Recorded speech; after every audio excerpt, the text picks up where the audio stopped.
Nossa Senhora Aparecida é considerada a rainha do Brasil. Quantas de nós já se dobrou a ela pedindo forças em momentos difíceis? Chorou pedindo milagre, agradeceu por tantas bênçãos recebidas. Quantas de nós temos a imagem de Nossa Senhora Aparecida em nossos lares? Mesmo que sua fé seja diferente, tenho certeza de que você vai se encantar com essa linda história e curiosidades de Nossa Senhora Aparecida. Esse ano comemoramos 305 anos do encontro da imagem.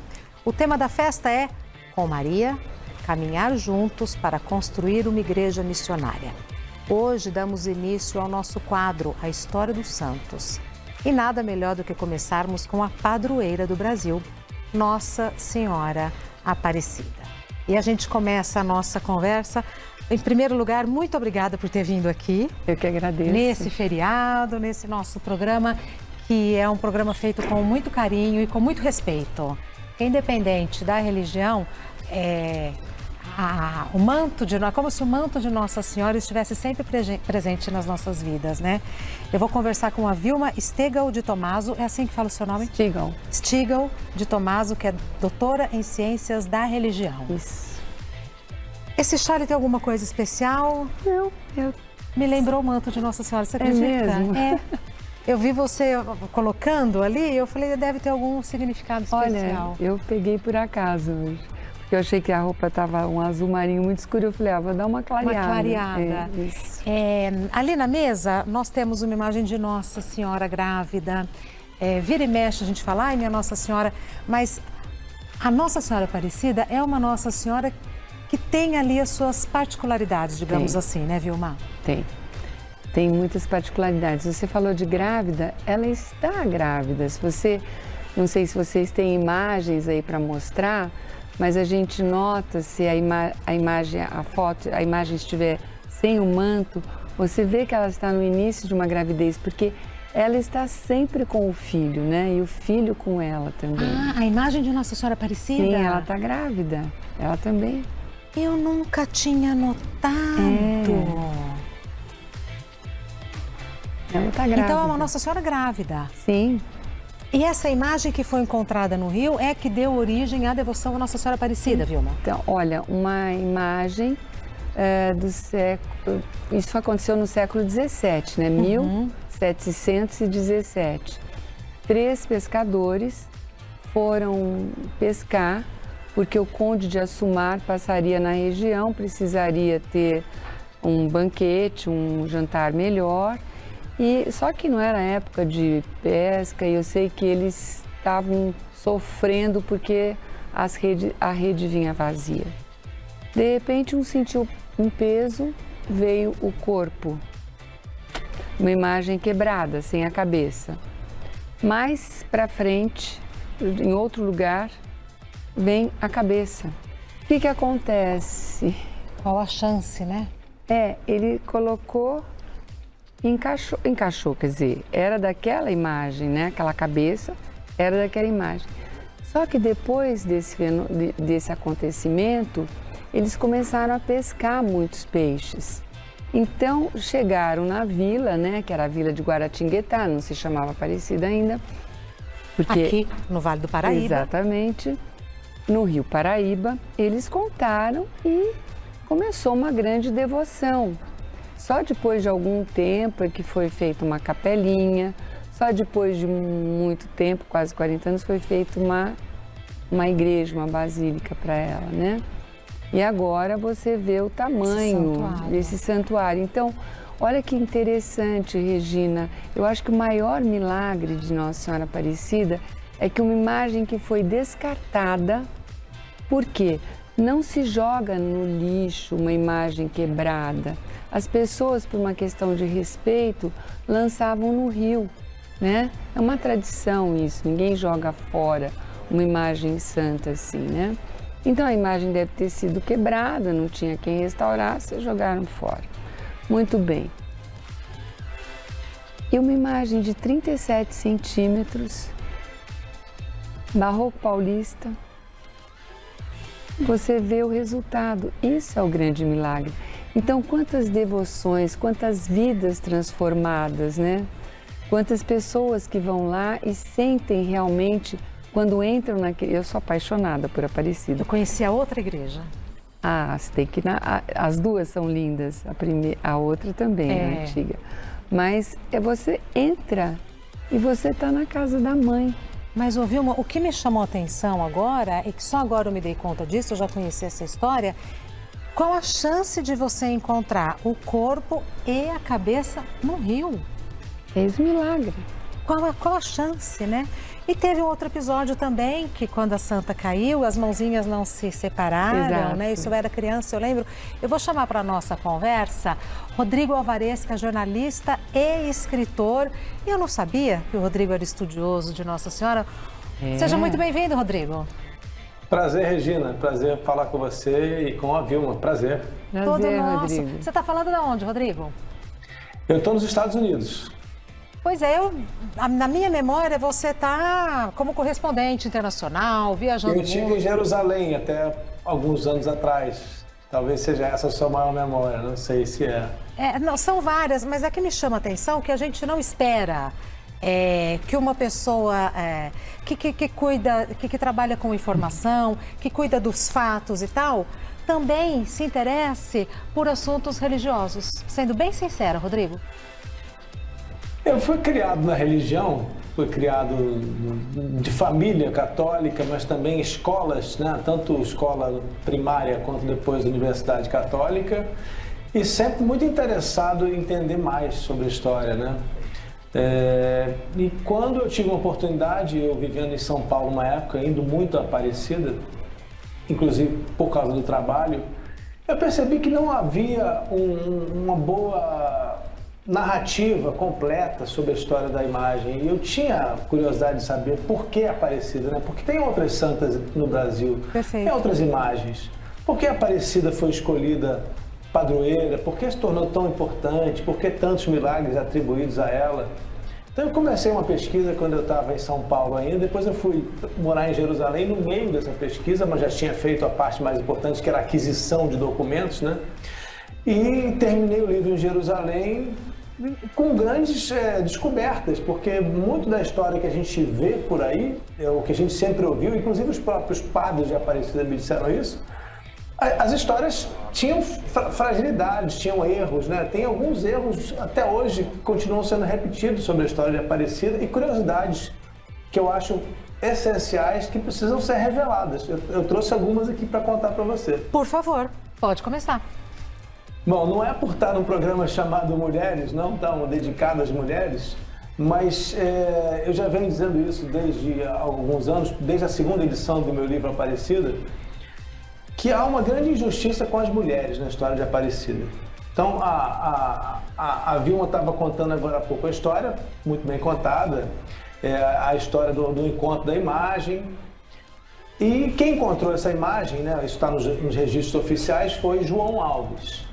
Mas o relato que ficou guardado nos documentos do Vaticano, inclusive, não diz o que é que João Alves fez com a imagem. Primeiro, você não fica nem sabendo se ele é cristão, porque de repente a imagem vai para a casa do Felipe, que é o outro pescador. Uhum. Tem uma lacuna histórica aí mal contada, né? E eu demorei muito tempo, já tinha lançado a primeira edição do livro quando encontrei finalmente documentos que comprovavam o que tinha acontecido nesse período. Olha. João Alves era muito católico, muito cristão. Ele guardou a imagem, não só guardou, como chegou em casa e disse para a mãe dele, Silvana da Rocha: mãe, guarde essa imagem porque ela é milagrosa. Isso está tudo documentado em textos raros que eu consegui encontrar durante a pesquisa. E Silvana da Rocha, então, é a primeira guardiã de Nossa Senhora Aparecida. Uma mulher foi a primeira guardiã, e não Felipe, como disseram, nem depois o pai dele, Atanásio. A primeira foi Silvana da Rocha. Silvana, é verdade. Tanto que é na casa de Silvana que acontecem, primeiro, os barulhos, né, que eles começam a ouvir dentro da caixa onde a santinha foi guardada. Parece dar a impressão de que ela está se mexendo ali dentro. Olha só. A impressão que Silvana tem, e conta isso, é que Aparecida talvez tivesse alguma forma de vida, né, algum movimento ela tinha dentro da caixa onde ela foi guardada. E depois, quando Silvana finalmente coloca a Aparecida em cima de um tronco de árvore pega cera de mel de abelha para fazer as velas que ela tinha lá, acende aquelas velas e começa a rezar com os vizinhos. Acontece o segundo milagre de Aparecida na casa de Silvana da Rocha, que é o milagre das velas.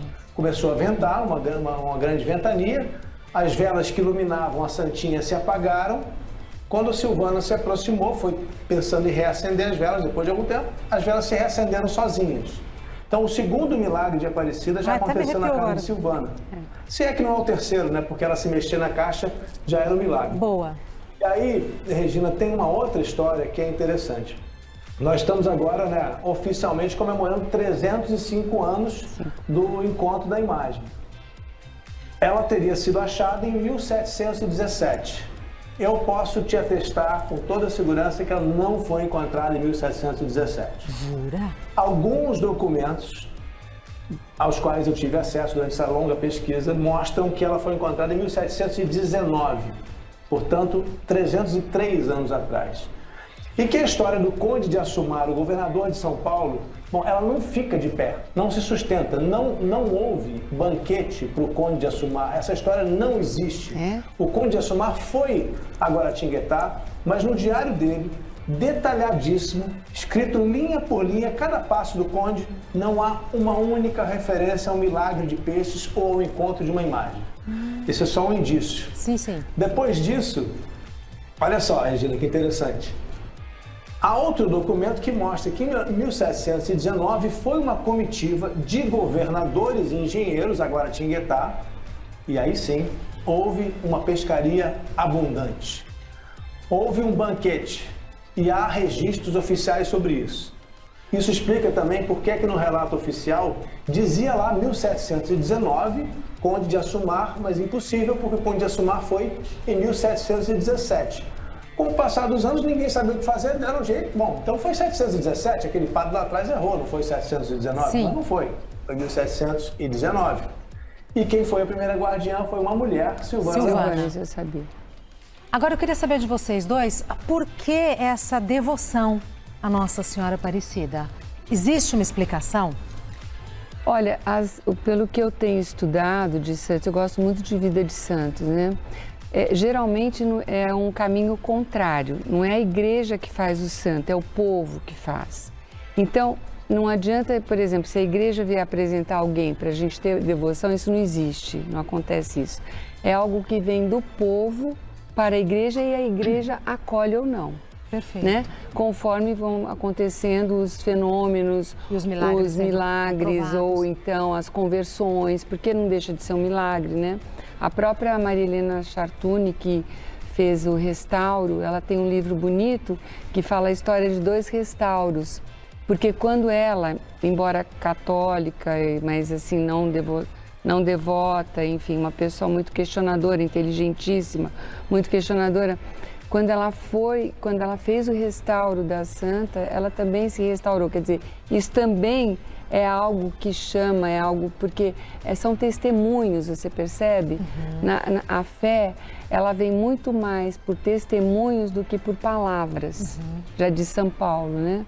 Então é isso, então você pode ver, eu visitei vários santuários no mundo, em todos começam assim, é o povo, uma pessoa, geralmente pessoas muito simples, pode ver, Fátima, Lourdes, Guadalupe, Aparecida.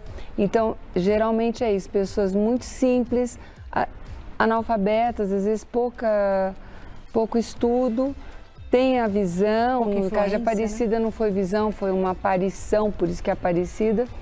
E aí acontece a devoção. E a igreja, lógico, acolhe, porque a igreja é do povo, né? Ô Rodrigo, e o Vaticano? Tem documentos, tem algo que comprove ou que explique essa devoção que o Brasil tem por Nossa Senhora? Os documentos que tem no Vaticano são poucos, tá? Porque o milagre só chega ao Vaticano quando há necessidade de comprovação por alguma causa. O Vaticano recebeu milagres na época do encontro da imagem, no século XVIII, e depois teve também a necessidade de comprovar milagres para a elevação da igreja de Aparecida para a Basílica. Sim. Então, nessa época, houve um milagre muito bem documentado e muito impressionante, né, de um paraplégico que depois de muito tempo paraplégico, depois de uma promessa, e é uma longa história que eu estou resumindo aqui, a história é lindíssima. O Lourival, ele quando chegou à Aparecida, ele conseguiu andar diante da imagem, só naquele momento. Foi todo acompanhado por médicos por muito tempo. Ele não tinha nenhum sinal de que conseguia se mexer, exames mostravam isso, e esse milagre foi documentado e foi levado ao Vaticano. O que a Vilma diz faz todo sentido com a pesquisa histórica sobre a Aparecida, né? A devoção só ganhou a força que ganhou porque foi legítima, uma devoção popular nascida numa casa, como eu falei, da casa da Silvana, né? Numa casa muito simples de Guaratinguetá. E, naturalmente, aquela devoção foi se espalhando primeiro pelos vizinhos e depois para as pessoas que iam passando. Agora, tem um fator muito importante aí, Regina, a localização. A Aparecida não teria se tornado padroeira do Brasil, ela seria milagrosa, ela teria muita importância, mas não teria se tornado padroeira do Brasil se não tivesse no Vale do Paraíba, por onde passavam todas as carruagens daquela época, né, os comboios, né, que iam levando o ouro de um lado para o outro, iam levando cargas do Rio de Janeiro para as Minas Gerais e o contrário, em direção a São Paulo também. Então, a localização foi fundamental, na beira de uma estrada que se tornou a estrada mais importante do Brasil, que hoje é Via Dutra. Aquilo fez a devoção se espalhar muito rapidamente e para o Brasil inteiro. Boa, era isso que eu queria saber. Então, assim, a história se alastrou, porque eram como se os viajantes fossem mensageiros que iam levando esses relatos. Porque há outras santas importantes, né? Mas essa devoção ganhou tanta relevância. Exato. Primeiro, porque foi legítima e, de fato, há muitos milagres atribuídos a ela. E depois, pela localização, pela relevância econômica da região. Uhum. Era essa peça que faltava no meu raciocínio. Sabe, o Rodrigo morou muito tempo lá em... Não, desculpa.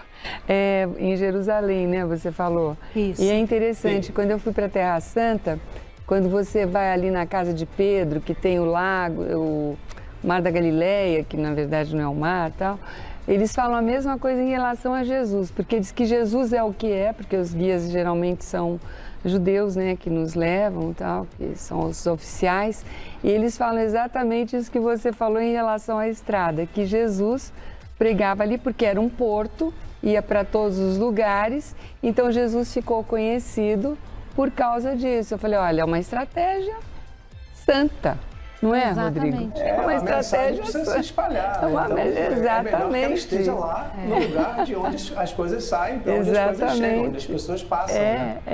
Mas engraçado, muito lindo. E o Rodrigo falando das passagens e tal...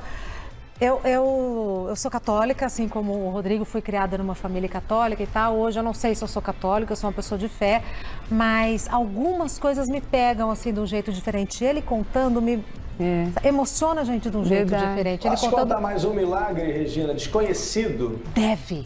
A hora que ele contou do milagre do paraplégico que andou, me bateu de um jeito assim diferente. Conte outro, por favor, Rodrigo. Eu vou voltar lá no comecinho de novo, ainda nessa época do achado da imagem, tá? Esse é outro milagre que ficou escondido por muito tempo. O João Alves, né, deu a imagem para a mãe dele, para a Silvana, cuidar. A imagem Aparecida, eles colaram o pescoço. Você sabe que essa história é longa, né? O pescoço não ficava quieto, né? Tentaram cimento, tentaram cera de abelha, de tudo, e o pescoço era teimoso e se quebrava. Só a Maria Helena Chartuni deu o jeito nele em 1978. Quase mais de 200 anos depois, né? Mas naquele comecinho da história... Quando o padre de Guaratinguetá ficou sabendo que tinha uma fé dentro de uma casa, aquilo ali não era muito bem visto. A igreja queria entender que diabo é isso, né, que eles estão fazendo ali. É uma fé católica realmente? É legítima? Merece a aprovação da igreja? Houve um período de suspeita. Que história é essa, né? Aconteceu na Silvana, né? Vamos dar uma olhadinha lá, vamos investigar. Aí o padre finalmente o padre Vilela foi investigar e descobriu que tinha realmente a imagem, que ela era considerada milagrosa pelo povo e entendeu como uma fé legítima e verdadeira, resolveu levar a santinha para a igreja de Guaratinguetá. Então, lá na igreja deixou ela num altarzinho lá, nada ainda especial, era só o começo da devoção. E no dia seguinte desapareceu. Onde está Nossa Senhora Aparecida? Procuram, ninguém acha. mandaram prender o João Alves, o pescador que achou a imagem, foi preso. Passou a noite na cadeia. Aí no dia seguinte, a imagem voltou, né? Ela estava na... Ah, desculpa. Prenderam ele porque ela estava na casa dele, na casa de Silvana da Rocha. No dia seguinte, com o João preso, a imagem sumiu de novo da igreja. Aí não era mais João, porque ele estava preso. E aí o padre investigou, não tinha prova nenhuma de que alguém tivesse tirado a imagem de lá, que tinha ficado trancado e etc. O padre entendeu isso como mais um milagre de Aparecida. Ela estava querendo voltar para a casa de Silvana, que era quem cuidava tão bem dela. Então a santinha desaparecia de alguma forma e reaparecia na casinha de Silvana. E essa imagem que a gente vê, para que fique bem claro, essa imagem que está na Basílica e tal, é esta imagem que foi achada, que tinha o pescocinho que deu trabalho. Sim. E tal. É essa imagem. Essa mesmo. E por que Nossa Senhora Aparecida? Ela apareceu. Por isso mesmo.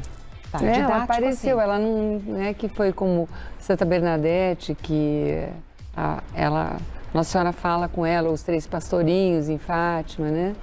Então, a Nossa Senhora de Guadalupe, que apareceu. Exato, do índiozinho, nada disso. Índiozinho não, que ele já era bem maduro.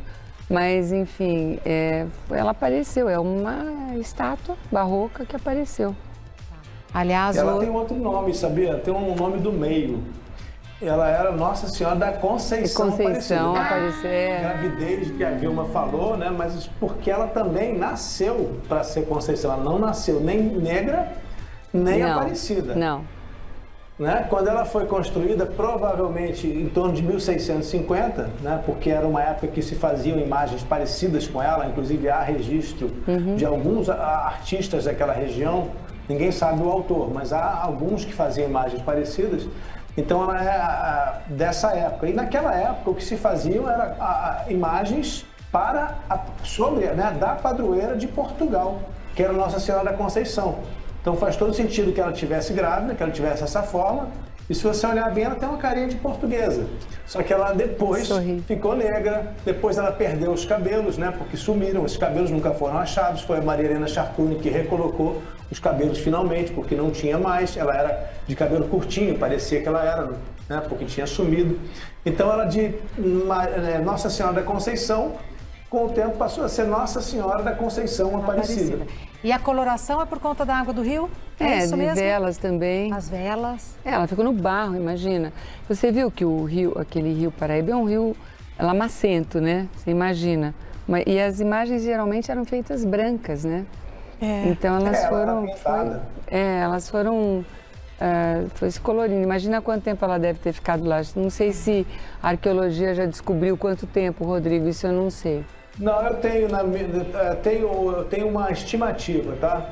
Por um encontro de situações, a gente conclui que ela ficou no máximo 5 anos dentro da água. Eu explico, porque o relato oficial fala que ela saiu da Capela do Rosário, da capela dentro de uma certa propriedade de Guaratinguetá. E essa capela dessa propriedade só foi construída em 1712. Então ela pode ter ficado entre 712 e 717, pelo número oficial, ou 19, que seriam no máximo 7 anos. Mas é muito provável, né? Aí eu acho que basta usar o bom senso, que uma imagem jogada ali não ficasse parada ali por muitos e muitos anos, sem ou ir embora, né? Ou desaparecer de vez na água. Essa é uma opinião minha, eu não tenho dados para afirmar, mas é que ela ficou pouquíssimo tempo dentro da água. Talvez semanas, dias, no máximo meses, né? Não é de se esperar mais do que isso. Agora, detalhe interessante, você está falando da cor, a própria Maria Helena Chartuni encontrou nela, e outras pesquisas também, 2 colorações, vermelho e azul, que eram as cores usadas para colorir, né, os mantos e as roupas de Nossa Senhora. E vocês são devotos de Nossa Senhora? Agora, curiosidade minha? Além de ser devota de Nossa Senhora, eu sou devota daquele santuário, que eu acho mais lindo do mundo. Conheço alguns santuários no mundo, não conheço todos, mas já viajei bastante. Agora, eu sou apaixonada por Aparecida. Eu acredito que o Rodrigo também, né, Rodrigo?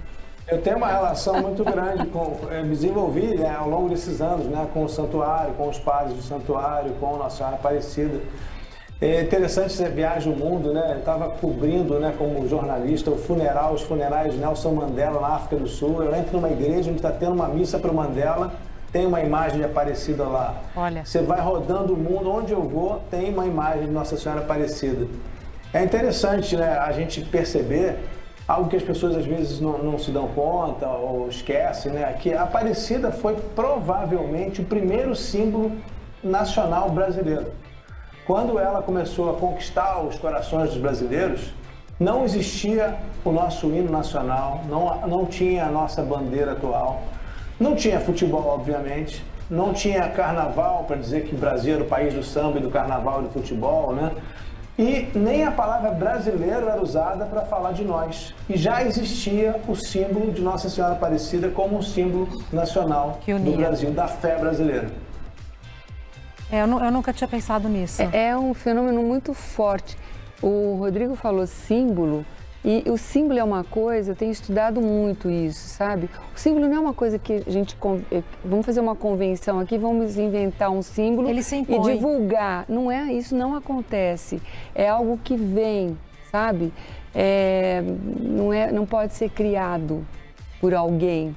Se for criado, não é símbolo. Pode ser um sinal.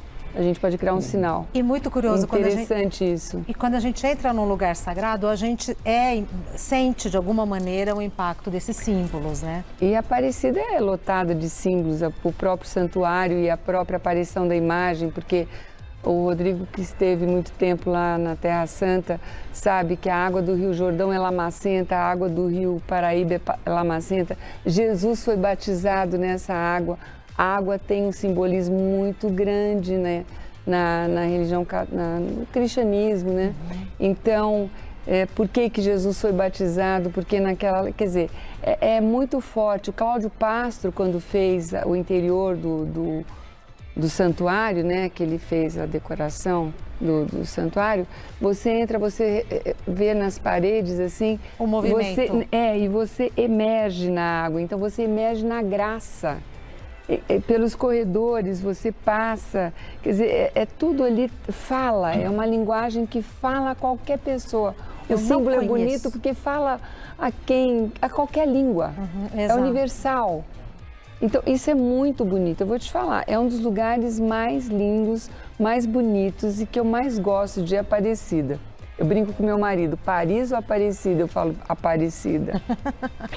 A gente precisa encerrar. Eu queria saber se vocês querem fazer as considerações finais da rede social, enfim. Felizmente, o tempo que a gente tinha se esgotou. Vamos começar com o Rodrigo, que ele está em desvantagem, porque ele está lá, né? Eu queria só acrescentar o que a Vilma disse, né, que é muito interessante mesmo, né, o poder de purificação da água. A água sempre foi vista por muitas religiões, né, como a água corrente como um lugar de purificação.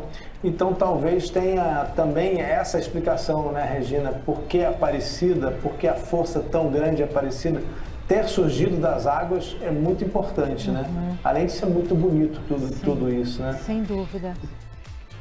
Você está nas redes sociais, Rodrigo? Quer divulgar seu Instagram, alguma coisa mais do que tudo no Instagram, como rodrigo.n de nascimento, Alvarez, rodrigo.n.alvarez. Alvarez com Z. Com Z. E você está fazendo o quê, Rodrigo, profissionalmente? Eu continuo escrevendo livros. Eu escrevi, depois de Aparecida, alguns outros livros sobre a história da religião. Eu escrevi 2 sobre Jesus, né? Um sobre o próprio Jesus, a vida dele. Depois eu contei também a história dos apóstolos. Tem um livro sobre Maria Madalena. E tem alguns trabalhos em televisão que eu tenho voltado a fazer agora, estou começando a fazer de novo, depois de 3 anos que eu tirei sabáticos, né? A pandemia alongou um pouco, ia ser só um ano sabático em 2019, que seria o ano 2020, mas a pandemia me fez ficar 3 anos aí. E eu estou gravando agora, eu acabei de gravar em Jerusalém, acabei de voltar de lá, que eu fiz um documentário sobre Jesus, que vai ser uma série de 6 episódios. E onde que a gente encontra os seus livros? Pela internet, no seu Instagram? Todas as livrarias, na internet, Amazon, Submarino, está em todas. Maravilha. Eu recentemente lancei um livro um pouco diferente, que foi um livro sobre a situação atual do Brasil, política, chamado O Candidato, mas que também volta na história do Brasil, para tentar entender o Brasil, é uma ficção. Maravilha. Muito obrigada por separar um tempo para conversar conosco, foi um prazer. Uma alegria. Obrigado por me convidar. Sempre bem-vindo. Vilma, obrigada por ter vindo também. Eu que agradeço. A gente te encontra nas redes sociais. Eu tenho um Instagram, a Beleza da Arte Sacra. Tenho Beleza, underline da, underline, arte, underline, sacra. Precisei fazer isso porque foi clonado, precisei mudar o nome. Ai, Vilma. Então é beleza, underline da, underline, arte, underline, sacra. Tem um site, Vilma Tomaso, 2MASO. Escrevo também e queria aproveitar a convidar quem não conhece a conhecer o santuário, mas agora nós temos a Fachada Norte, que é o livro do Êxodo. Ai, que linda essa capa. Não sei se você conhece, Rodrigo. Olha que linda esse livro não conheço, é novo? É. Quem está fazendo é o padre Marco Ivan Rupnik, com uma equipe de... Agora estão 39 artistas. Deixa eu ver. 39 artistas, fizeram já a Fachada Norte. Ai, já que tem prefiguração lindo. de Nossa Senhora ali na Sarça Ardente, na tenda do Encontro, o livro do Êxodo, né? Porque é o primeiro livro da Bíblia. E é isso, eu acho que é maravilhoso. São 4.000 metros de mosaicos. O primeiro tem mais 3 fachadas, norte, sul, leste, oeste. E realmente é algo maravilhoso. Será a maior Bíblia a céu aberto do mundo. Menina. E eu posso dizer que quem está muito feliz com esse trabalho é o nosso querido Papa Francisco. Que legal. Porque o padre Marco Ivan Rupnik, artista, ele também é jesuíta.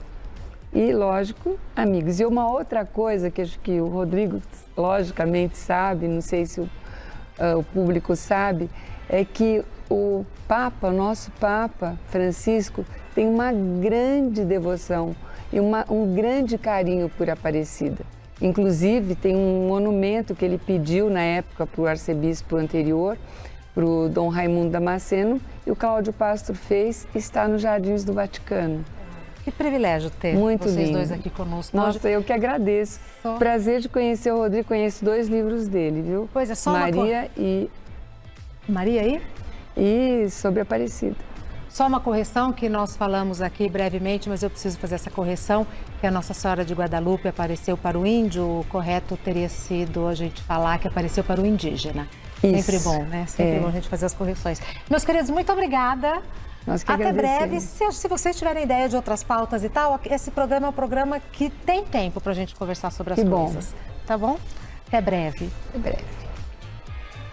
Hoje, dia 12 de outubro, também é dia de homenagear as nossas crianças. A tia foi visitar a querida